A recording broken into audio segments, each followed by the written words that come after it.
Hey everyone, and welcome back to Gems with Genesis Amaris Kemp. Tonight in the hot seat, we have none other, the man on fire, the man behind the mission, Frederick Beaty. But who can explain who he is better than him? So, Frederick, welcome to the show. And I want to let the listeners as well as the viewers know tonight's topic is addressing mental health in Yes. men. And this is a vital subject because everybody sees as well as hear mental health and they want to put a negative stigma around it. But we're not about to do that tonight. We're going to unpack it and we're really going to go deep diving. So fasten your seatbelts, make sure you have your light turned off so you could cruise at higher altitudes because we're taking this plane higher, baby. Ooh, Welcome. let's go.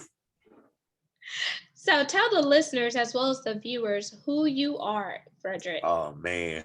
So many things, so many titles I could throw on that. But to begin at the beginning, I am an author. First and foremost, I am a podcast owner and host. I am a strong advocate for domestic violence in men and women, but also a strong advocate for um, addressing mental health in men as well.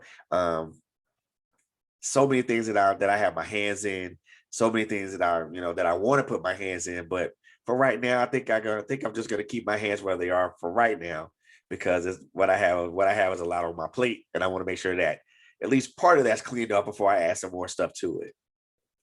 So go ahead and tell us the names of your book that you have out on the market right now. And don't be afraid to talk about the other things that you have going on, like the radio Oh show, man. you have your books, you're advocating for so many incredible things out there, and you are really breaking barriers. And that's so important because sometimes when you see a Black man, a lot of people have a lot of negative stigmas around the Black man because they think one, he's either a deadbeat dad, or they think he's locked up, or they think he's a gangbanger, or all these things that the media has portrayed. And I'm here to tell the people and serve notice that not all Black men are the same, despite the stigma that the media and society is putting out there. There are good brothers out there that are working behind the scenes and paving a way for future generations to come. So we can't look at one person and expect them to be the spokesperson for every and anybody or cause ourselves to skew our views based on the media. So I want you to pull up and pop out and open that lid. So let me tell you all about these books that I got going on. So the first book I published is Broken Chains. That book was published in 2018. As an independent author. That book focuses on domestic violence. Um, One of the stories is loosely based off of my own experiences as a person that was abused, but also someone who had hurt someone. Um, you you talk about these are situations that we don't necessarily talk about, and we also need to address those, what we can do to heal these people that are going through these situations, whether it's whether it's a man, whether it's a woman, whether it's a child. Um, they all need to be healed from these situations. And I think a lot of us men need to kind of talk about that a little more because some of us have been abused. Some men have been abused, whether it's as a child or whether as an adult. These things need to be brought to the forefront. Um, the second book that I've written as an author is called The Road Less Traveled. This book deals with a lot of the mental health aspects of it. So now we're talking about depression, PTSD, suicide, et cetera, et cetera. Um, each one of the characters that I have here in this book, they're all going through their own mental health journey, and it's very very loosely based upon my own personal mental health journey as I've realized there's some things about me that aren't necessarily what they are, or not necessarily what they've seen or what they've been within the last 5 years. So just to be very open and honest about it, um, I personally suffer from PTSD, depression, and anxiety. Um, so these are issues that are just need to be talked about, not only within our communities. And I know a lot of us as men need to talk about this a lot more, because there's a incredible amount of stigma that goes into that. And when I mean stigma, I mean, but they're not supposed to cry. No, you're a man, suck it up, brush it off your shoulders and things of that nature. That's true, and it is not true. People, I guess what I think people don't understand, and I think a lot, and I won't say a lot of Black women, but I think some, not all. They don't Come understand on. that we have feelings too. We have emotions. We think about things just as much as other people do. It's a simple fact of having to bear the weight of a lot of things on our shoulders that makes it so impossible to say something. There's the weight of fatherhood, there's the weight of manhood, there's the weight of being a provider, there's the weight of,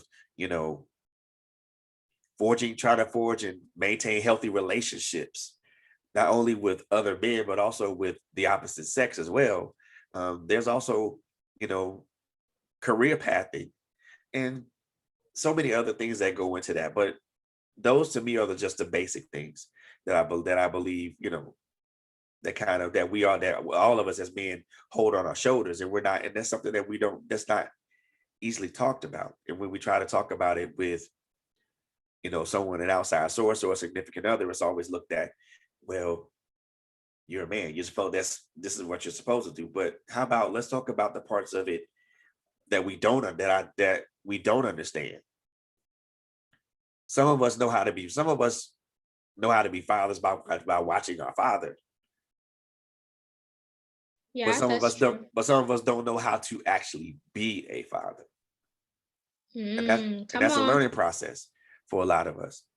Some of us know what manhood is. Some of us know what manhood is because we watched it from our uncles and from my brothers and from my fathers and from my grandfathers. But do we really know how to be men? A lot Ooh. of the old ways, a lot of the old teachings have kind of come and gone, but some of those old teachings are still prevalent. A lot of us know what a healthy relationship is, or don't know what a healthy relationship is, or don't know how to maintain it. So we have to go back to the basics of that. And it all starts internally with knowing who you are. Goes back to the identity, doesn't have to go back to the textbook definition of manhood, is because that's changed from when I was growing up as a kid to now. But also the definition of what fatherhood is, because that's changed. That to me, that institution hasn't changed. It's still the same thing. Being a good father means being present, being available, being teachable, but also being able to teach. So, You know, question there, Frederick. So, based on all the things that you have said thus far, would you say that by you having your plate so full and going through your personal journey of PTSD, anxiety, and depression, did that come upon you out of a result of something that you went through with a childhood trauma or something you went through in your adulthood? Kind of walk us through what led to the PTSD, the anxiety, and the okay, depression. And then I also want you to talk about what things have you done to try to cope with what you're dealing with, because sometimes people don't know how to address the root cause, especially men who don't have that outlet to go to, and they try to internalize everything, and by internalizing things, it's making them sicker and they feel worse in their current situation, versus if they would just be bold and courageous and talk about it with a person who can really see where they're coming from, identify it, and help them get outside of that dark season they're in. I think that it will help the men really address those mental health things in a healthy got you. I way. got you. So, and I'll address each one at a time. each one at a time, because they all kind of stem from one thing, or were the result of another thing. So the depression part, I'd always battled depression from as an adult, from a teenager to an adult. So that's something I'd always battled with. Um, it I don't not necessarily sure where that stemmed from, but it was something I always battled with. It was something that was ever present, during specific times of my life. So, there was a time where I can recall a time where I was homeless, and I was overcome with depression and sorrow and things of that nature. There was also a time where I didn't I didn't necessarily have my I didn't have my I didn't have my daughter with me. Well, actually, my daughter's mom had they moved, and I had no idea where they were. So that was a depressing time for me. Um, there was even a time where I was why, I spoke earlier about hurting someone, and also being hurt in a domestic violence or domestic abuse situation. That depression weighed on me heavily.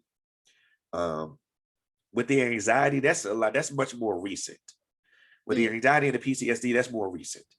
Both of those stem from the incident of me losing my oldest child to a police involved incident.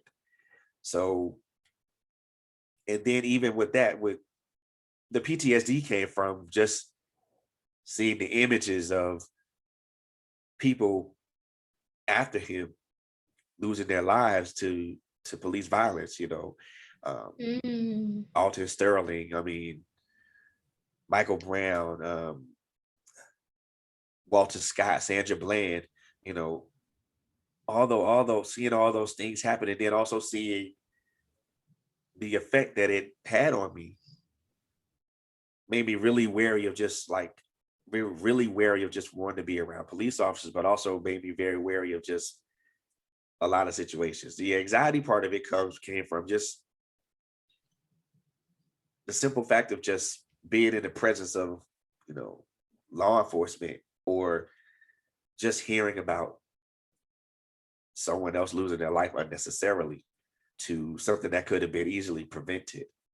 Um, I get it's Wow. and I don't. That's why I don't watch the news like that now, because after George Floyd and Breonna Taylor, it had got to a point to where it had affected me on a much deeper level. And It's I thought okay. about my health. I thought about, you know, my granddaughter. My thought about my family, and I thought about what could I do to make myself better, but also what could I do to kind of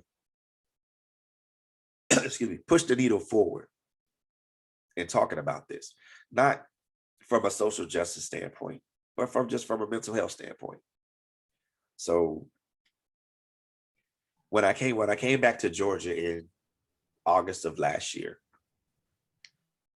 I made it a point to try to make wholesale changes in my life. One of those was improving what I put into my body.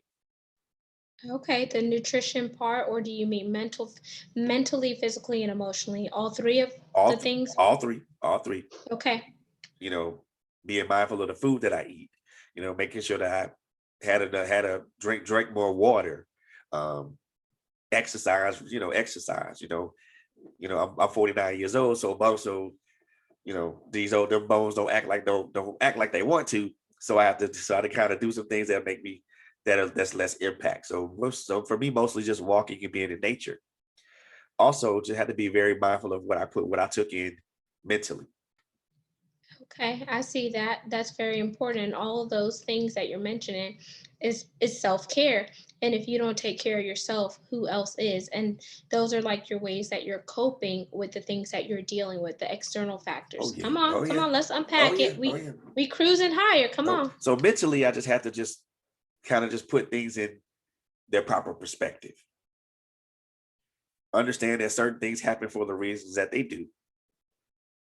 Understand that out of all of this, everybody has their part to play. and acceptance, and try to move forward. That was a difficult part, was the acceptance and the moving forward part, because this happened in 2015 and that wound is still fresh. So trying to accept it and move forward was the difficult part.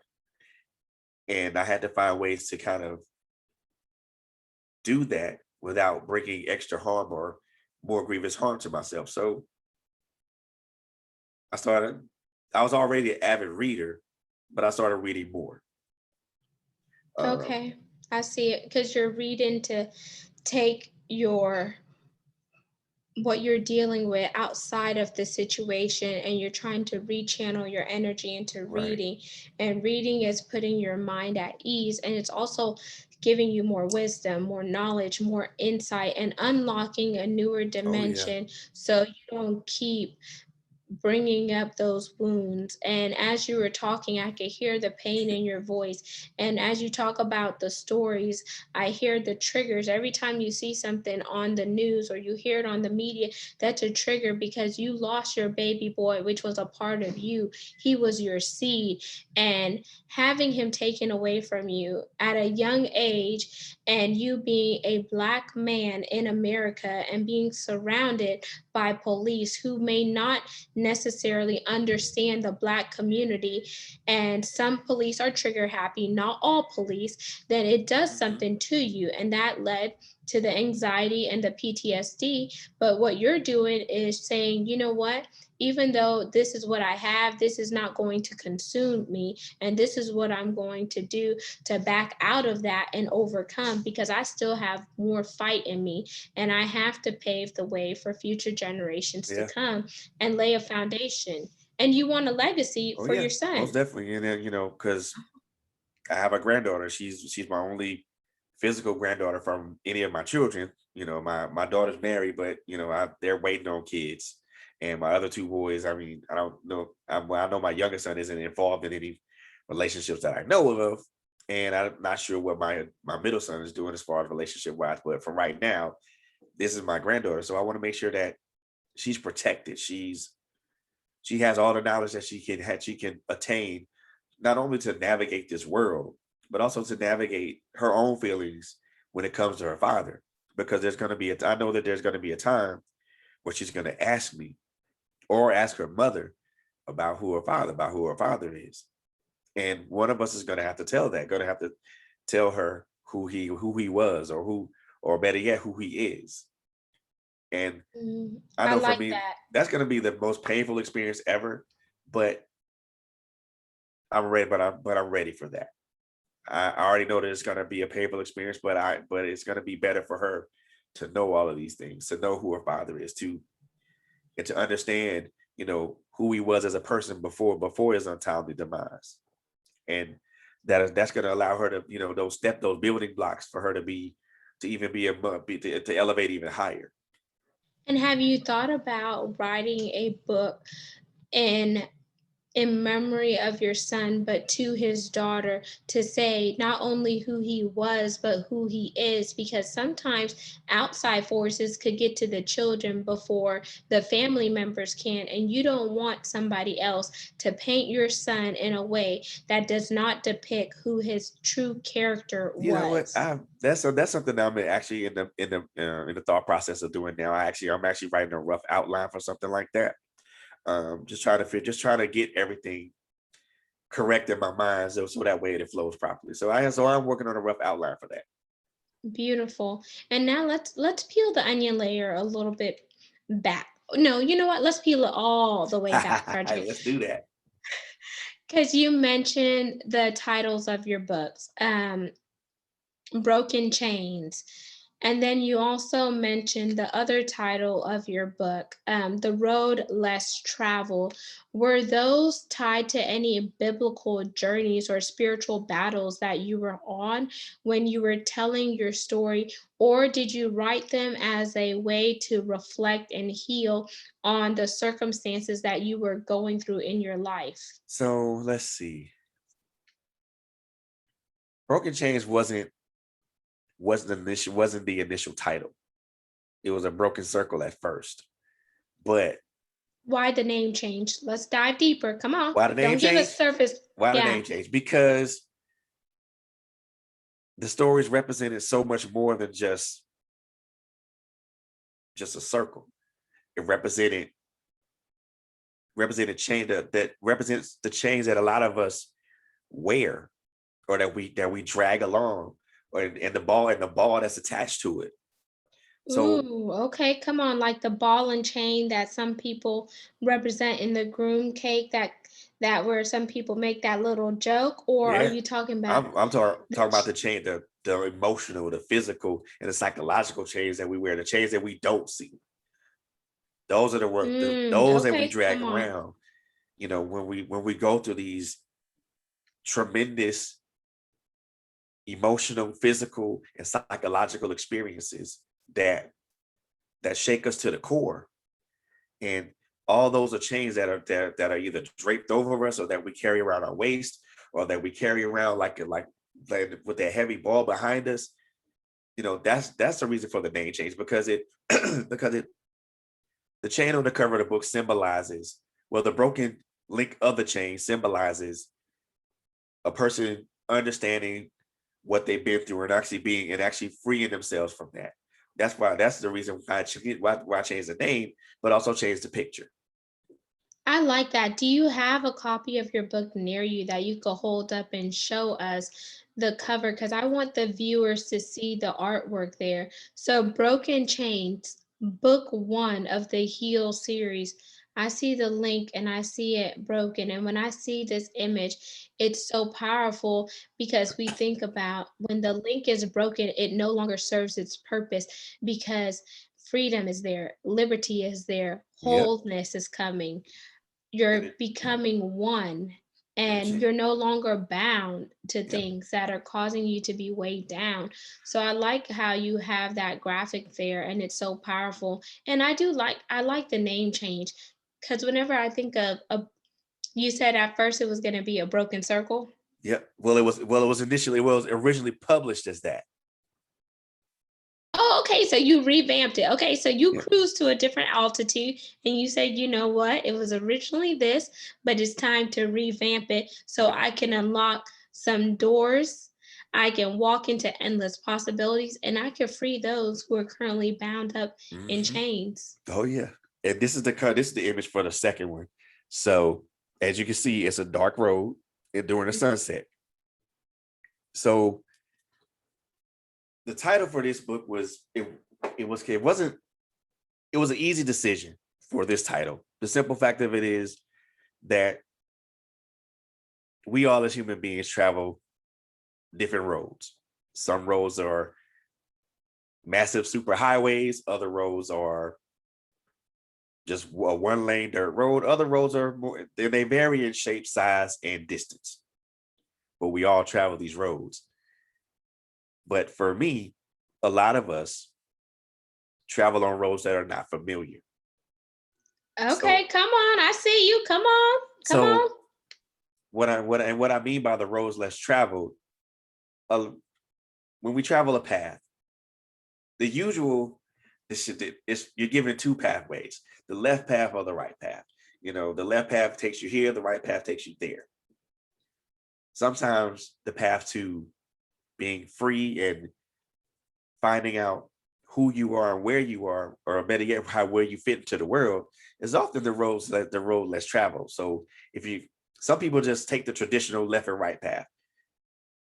They never know what happens if you just go straight.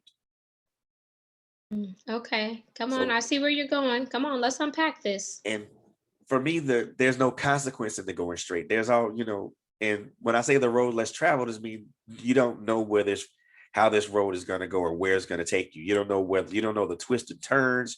You don't know if it's going to be hilly roads, or it's going to be you don't know if you're going to be in hills and valleys. You don't know if this road's going to be lighted. You don't know if there's going to be tunnels there. You don't know if you're going to come across a rough patch. You don't know if you're going to be stopped along the way.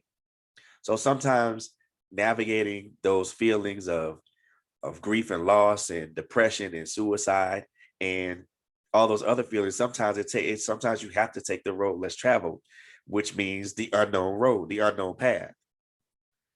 And some people think that traveling the more common paths that people have already traveled on, it'll lead them to lead them to peace and happiness and things of that nature. But that's a path someone else has already walked on, and they've already attained what they needed to attain by that. And what I believe, a lot of us need to travel, we need to go on these roads that are less traveled, because when we do, it allows us to actually face ourselves in our most, number one, in our most vulnerable form. Number two, I feel in our most purest form, because now we're able to look at ourselves in our vulnerability, and we're also able to peel back those layers of vulnerability to get to the person that's really inside, which in some cases, and this is something I tell folks all the time, at the bottom of all these layers and of who I am, in some instances, I'm still a scared, shallow boy.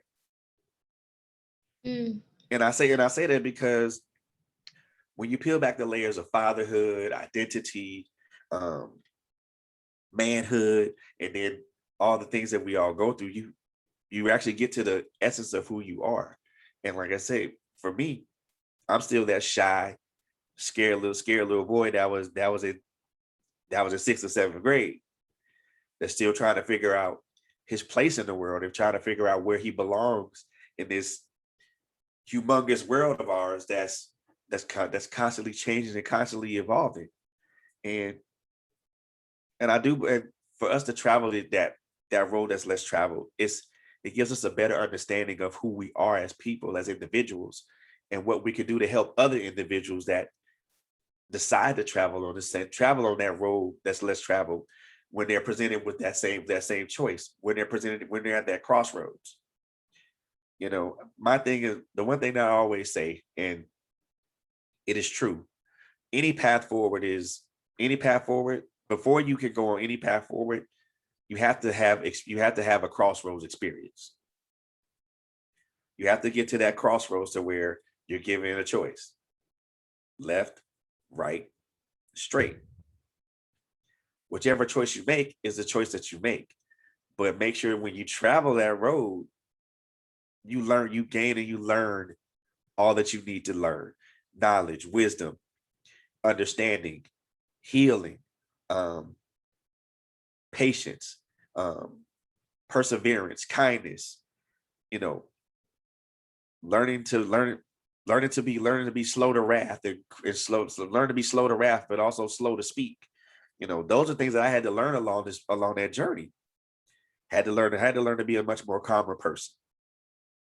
Had to learn to be patient, because I was angry, impatient. Had to learn how to be a much more thoughtful person. Had to learn how to think 3 or 4 steps ahead in the process before I acted on anything. I had to learn how to strategize. Most people don't think that strategy is important when you're traversing this path of life, but it is important. You have to learn how to strategize. You have to figure out what your next move is going to be before you make it. You also have to figure out the pros and cons of each move and the consequences of the moves. I had to learn to be accountable, not only to myself, but to other people. I had to learn to be much more responsible, not only for my actions, but for the actions of those that I consider my friends and my family. I had to learn how to be more thoughtful, meaning that I had to kind of pull back sometimes from things that I knew was going to stress me out. Also, I had to learn how to take better care of myself, which was the mental, physical, and the psychological aspects of all that. Sometimes I had to, it wasn't an easy process to do that. And I know for a lot of people, that's very daunting. But when you think about it, it's not necessarily as hard as you make it out to be. It's all that's here. So when you dissect it and you look at it, it's not as difficult as it sounds, because a lot of these things, I'm going to be honest, a lot of those things we as people already want to do anyway. We want to be thoughtful. We want to be more patient. We want to be less, and we want to not have so much anger. We want to be slow to speak. We want to be slow to wrath. We want to do these things. It's just the element of time. A lot, something, and that's a finite resource, something that we don't readily have. And it's definitely a process, and everyone's journey is different. Indeed. And one thing I like how you were saying is those were things that you had to learn. And even though your book is entitled The Road Less Traveled, you made it known that way because sometimes people want to follow the crowd, but following the crowd doesn't always get you the end results that you want, because each one of us was uniquely created for a purpose. And that purpose is going to look totally different than our family members, our friends, our colleagues, and etc. So while you're going through those seasons, while you're going through the trials and the tribulations, just focus on where you are at and where you want to be. And although it gets hard, just know that it's not always going to be dark forever. The sun is going to come out. But while we're going through those trenches, it's redefining us to be more in alignment with who we were created to be. And we're all a masterpiece. Indeed. And when you think of when you think about all this stuff, it's like I hear you talking about your journey, Frederick, but I also hear the tools that you have implemented, because your books are now tools. They're now staples out there in the marketplace to help somebody else. So had you not gone through what you went through in your life, you wouldn't have the credibility that you have today at 49 years old. And your mission is not done, because you're still breathing, you're live, you're whole, you're well, and you have people in your family that is looking up to you, like your G baby, your grandbaby. That baby girl is looking up to her grandpa or papa or whatever she calls you, and you're doing your part. Yes, you're dealing with some things in the mental health space, but you're not always going to deal with that. But the fact that you're addressing it now and you're helping other men by telling them, hey, this is what I have. Like, I have depression, I have anxiety, I have PTSD. I've been through these traumas, but this is how I'm coping with it. You're already ahead of the game, because there are men out there who don't want to talk about what is going on in their personal space. They don't want to let people into their private life, even though it could save the life of somebody else. And there are too many people out here who have died from mental health because they were crying out, but no one paid attention to the signs that they were exuberating. So then when they passed on or they did something that caused them to take their own life, people are like, man, I didn't know he was going through this, or I didn't know she was going through this. But if you see somebody is off, or if you're close to somebody and you see them not ticking to their own drumbeat that they used to tick to, maybe it's time for you to say, hey, I noticed something was different about you. Are you okay? And then just kind of do like a soft touch so they could open up. While you're going through what you're going through, do you have people in your circle, whether they are trusted sources that you could talk to, or do you have a non-biased person like a therapist or something you could talk to? Because I know when I tell people about therapy in our community, there are some people who think going to a therapist is bad, when in actuality, it helps you, learn more about yourself. And you don't have to find, a therapist that's in your same community. You could find somebody else, but check their credentials, because it's about getting you to the place that you desire to be, and getting your peace back, your joy, your happiness, your freedom, getting over that hurdle. So let's really unpack that a little bit more, because we're getting ready to wind down. Oh man. So on this journey of mine, I have I won't say a great many people that are instrumental in helping me, but they're important people. So one of those people is actually my therapist. she is really, really good with, as far as us having an open and honest conversation. You know, she tells she tells me those ugly things about myself that I didn't want to hear, and it gives me something to think about when I leave, when, after our little teleconference is over with. Another thing is that having family members that to stand by you means a lot. You know, my mother and my younger brother have been very instrumental in helping me, you know, matriculate myself from one aspect of my life to another. And they've been extremely instrumental in that. Um, Having folks like Quint and Coco around help me as help as well, because those are my sisters in Christ, and they talk to me and they pray fervently for me as oh my God, they're great. I can't say enough good things about them. And then also having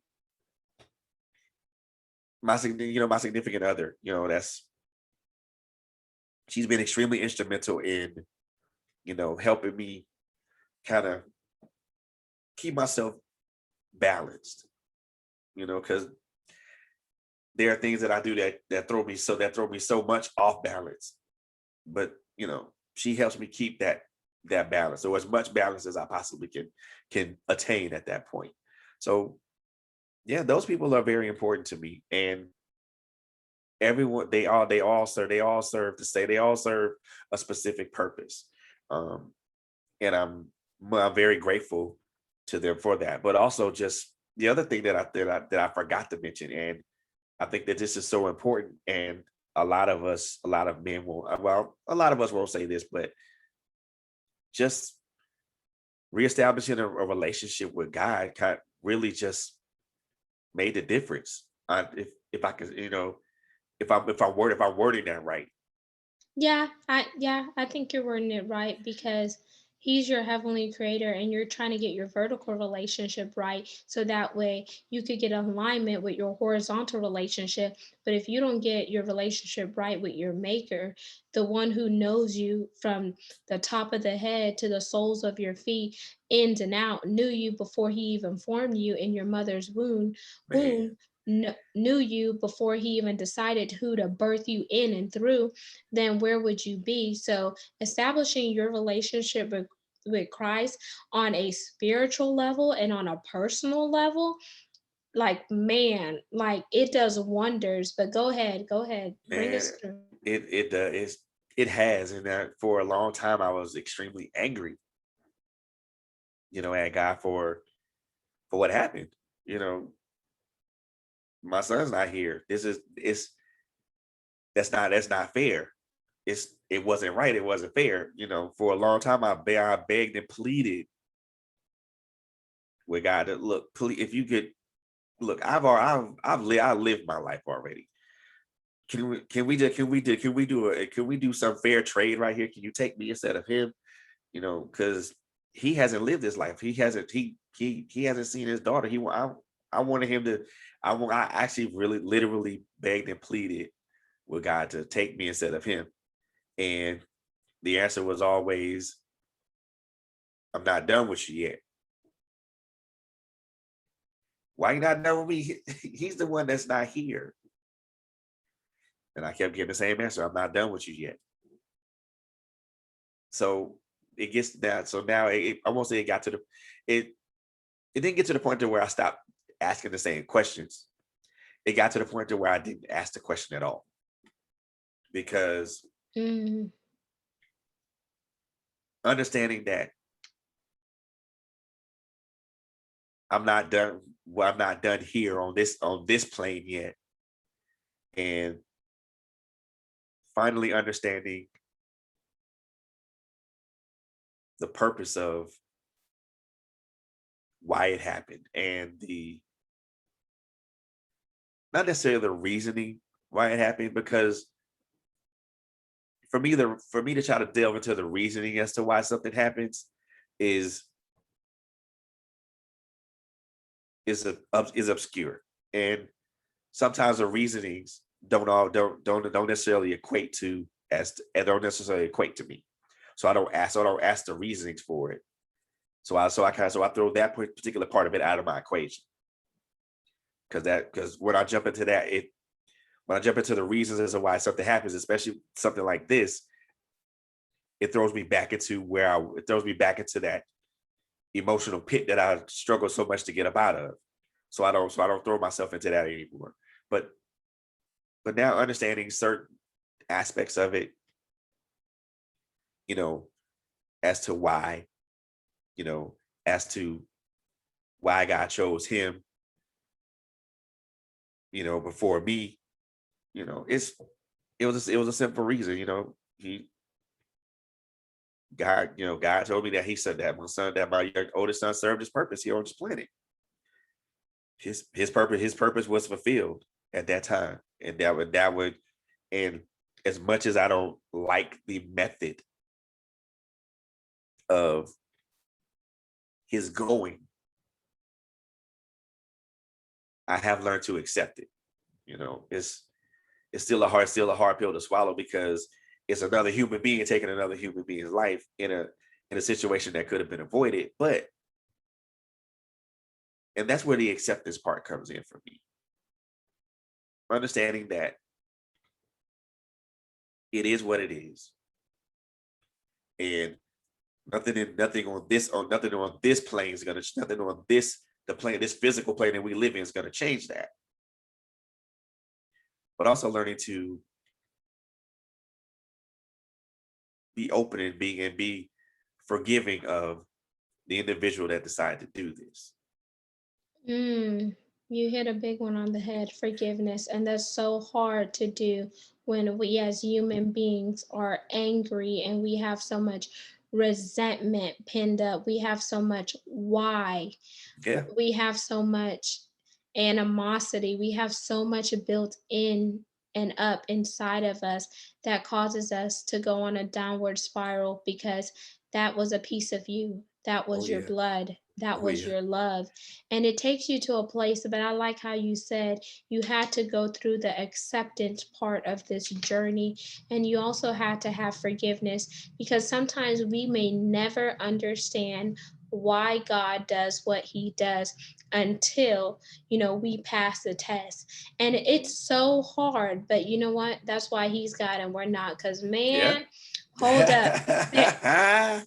There are times, and I kid you not, when my BC, that's before Christ, y'all, slips out and I want to gut somebody like a fish, or I want to tell somebody a piece of my mind, but I say, you know what?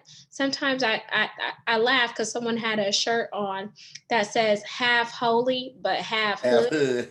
And I was like, oh wow. And I was like, you know what? It kind of spoke to me at the season I was in, because just like you lost somebody and I lost my dad 8 months. It'll be 8 months this week. And it's hard when you lose somebody, and Yeah. when you lose them in a way where you knew somebody could have done something differently Yeah. to protect their life. It does take you to a deep place and it takes you to a dark place. But if we stay in that dark place, we're never really going to understand the message for the season that we're in. We're not going to get out of the hole because we're so busy wallowing in unforgiveness, in anger, and why me? We're having these pity parties. We're shutting people out. We're shutting people down. And we're just outside of ourselves. We're outside of our character.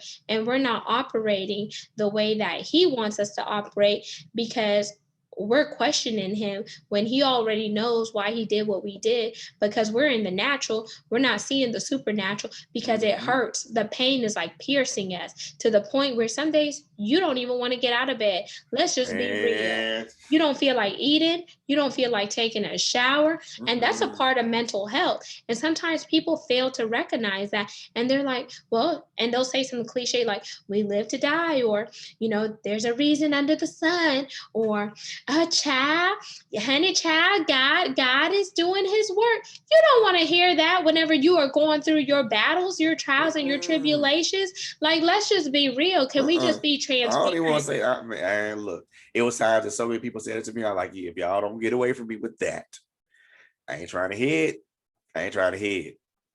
Go. Matter of fact, I'm gonna be nice for y'all. Just leave. And it got to the point to where I had to put. Well, I'm gonna say this now because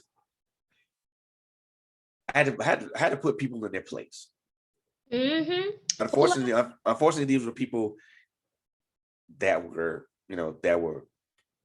that I considered friends at one point.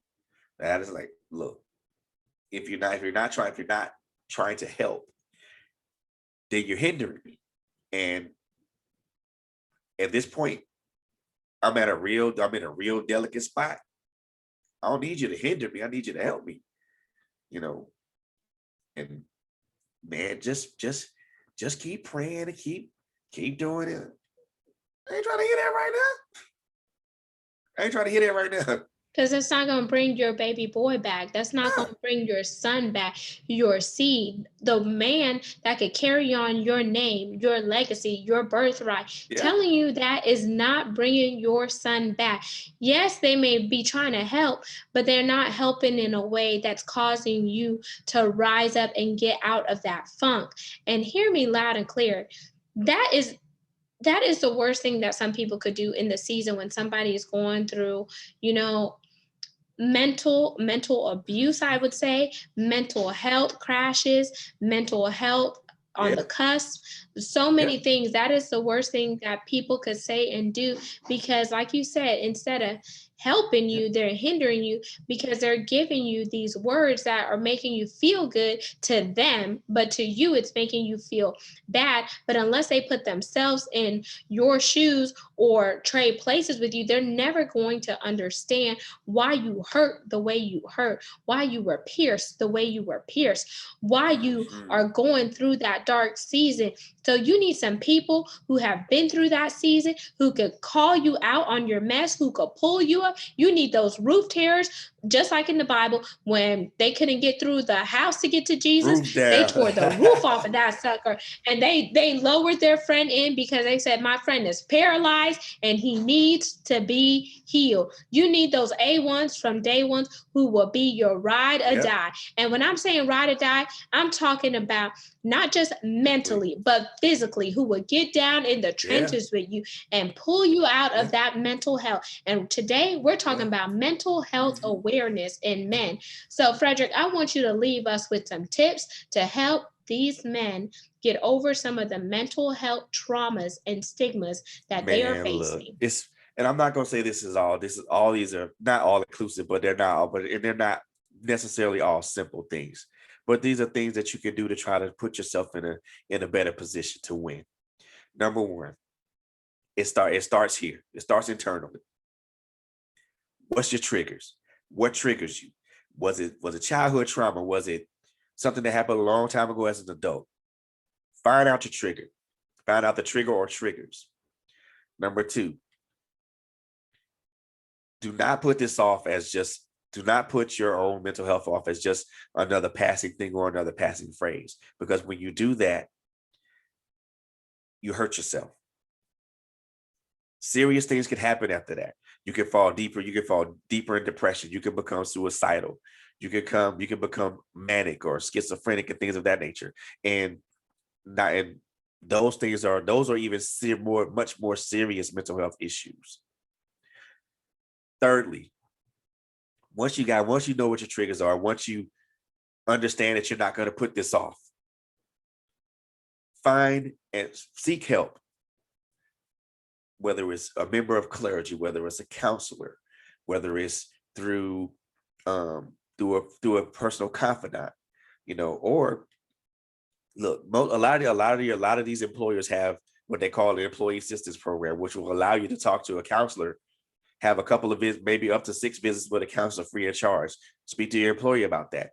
Sometimes it helps to be transparent about your situation and reach out to somebody. You never know what's going to happen until you reach out to somebody. And when you find that help, stay in that vein, stay in that presence, because I'll say this, and this is just, again, me being extremely transparent. I didn't learn how to navigate my situation on the surface of my ocean. I had to navigate it. I had to learn how to navigate the deep part. In the deep, there's no waypoints. There's no waypoints. There's no landmarks. So you're just going off what you see in front of you. So you have to guide yourself. So when you get help, stay in that vein. Don't be afraid to ask for more help if you feel like certain things are uncertain or they overwhelming. Don't be afraid to ask for that. And the second to last thing is, just be confident in yourself. Understand that what you're going through is a part of you being you being human. And it's what we all go through as human beings. And then, last but most certainly not least, but to me, it's the most important thing out of all the tenets that I've mentioned is to, if your relationship is broken with God, fix it. If your relationship is tenuous with God, make it less tenuous. If you don't have a relationship with God, get one. Wow. Those are some amazing tips, Frederick, and I want to thank you so much for sharing those because somebody needed to hear those tips, whether they're listening to this podcast via audio or they're watching it and listening to it. And I want to share some tips for the listeners. And one is there's a website for mental health and first aid. If you need to talk to somebody, a non-biased person to help you get through what you're dealing with. And it's www.mentalhealthfirstaid.org. And there's also a national helpline, and it's free. It's confidential information service that provides treatment and support referrals 24/7 to people facing mental illness and addictions. And you could call 1-800-662-4357 for support. And I will paste all of this information in the show notes. But today's segment was on addressing mental health in men. And Frederick Beaty told us about the things that he was going through, because he's not going to go through this forever. Nope. He's breaking those chains, but he really wanted to share his personal testimony and now how he is walking his life out by addressing the mental health issues and stigmas in his current life. And he's coming out of this. So, Frederick, I want you to close out by telling the listeners as well as the viewers who you are again, how they could connect with you on social media, and leave one call to action. Gotcha. So, ladies and gentlemen, first of all, Genesis, I want to thank you first and foremost for having me on your podcast. I'm truly honored for you to have me here. I thank you so very much for allowing me to share this part of this aspect of me that I don't freely share with everybody. But I'm Frederick Beaty. You guys can find me on Facebook at Frederick Beaty. You also can find me on Instagram at Mr_Beaty. You can also follow me on our Facebook page at trailblazerzradio, and also on our Instagram page at trailblazerzradio. Also, we have a YouTube page. So if you see Trailblazer Radio on YouTube, make sure you like it. So make sure you subscribe to the channel, because we always are uploading interviews and shows there. My books are currently on not Instagram. My books are currently on Amazon. You can find those there. You can just search my name, FL Beaty, and you'll find those there. Like I said, in addition to those two books that I've written, I've also co-authored two other books. One is a book about suicide. This chronicles my suicide journey. The other book is another book by a wonderful person by the name of Samantha Swain, and three other beautiful co-authors, which chronicles my domestic violence experience from an abuser to the abused. So you guys can find those books on Amazon as well. The title of the first book that I talked about is, I think it's called Suicide Road to Freedom, a 20-day journal. And the other book is called Domestic Violence: Love as a Battlefield, Stories of Survivors. So all four of those books are Amazon. They're available for purchase. And there you have it, listeners and viewers of Gems with Genesis Amaris Kemp. You just heard it here live today. Frederick Beaty, the man who I told you he's on fire, he's on a mission, and he is definitely laying a foundation and continuing to build his legacy and empire for future generations to come. We addressing mental health in men. So if you know a man out there that is struggling with some mental health issues or illnesses, share this recording with them, because we are here to educate other people, but we're also here to share our stories, our personal testimonies, and drop gems so we could help people get outside of their current situations and walk into the purpose that they have been designed for, to help them unlock destiny assignments and keys, and to help them live out their life fully, because we do not want them to die by not igniting who they fully are. So until we chat next time, peace, love, and lots of blessings. All the information will be in the show notes. So read, read, read, and don't forget to hit that subscription icon on the podcast, and then head on over to YouTube and subscribe to the channel. We'll be back soon with other incredible segments. Bye.